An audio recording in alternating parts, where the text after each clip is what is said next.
அனைத்து ஆசிரியர்களுக்கும் வணக்கம். நாம் இந்த வீடியோவில் 1 முதல் 5ஆம் வகுப்பு வரை கையாளக்கூடிய ஆசிரியர்கள் இன்றைய தேர்வின் முடிவில் அனைத்து பாடங்களுக்குமான ஃபீட்பேக்கை அப்டேட் செய்ய வேண்டும். அதை எவ்வாறு அப்டேட் செய்வது என்பதை பற்றி பார்க்கலாம். அதற்கு நீங்கள் உங்களுடைய மொபைலில் குரோம் ப்ரௌசரை ஓப்பன் பண்ணிக்கோங்க.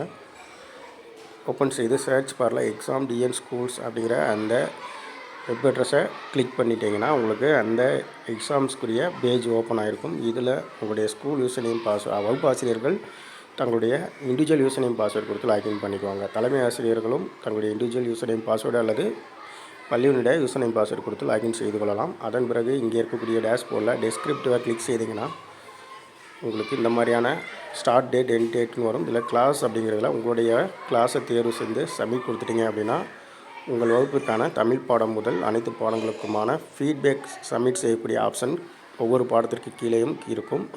அதில் கிவ் ஃபீட்பேக்கை கிளிக் செய்தவுடன் கொஸ்டின் பேப்பர் யூஸ்டுங்கிறதுல கிளிக் செய்து நீங்கள் ஏசி அப்படிங்கிறத கலெக்ட் பண்ணிக்கோங்க. டைம் ஆஃப் கமென்ஸ்மெண்ட்ஸ் ஆஃப் எக்ஸாம் அப்படிங்கிறதுல உங்களுடைய தமிழ் பரீட்சை எந்த தேதியில் வச்சிங்களோ அந்த தேதியை நீங்கள் ஸ்கோர் பண்ணி கரெக்டான தேதியை நீங்கள் இதில் செட் பண்ணிக்கோங்க.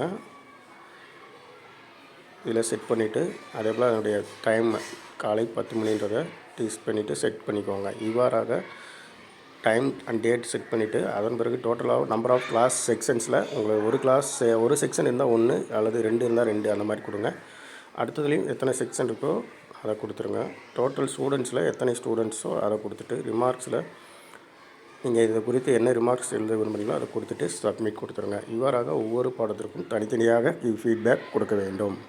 நன்றி.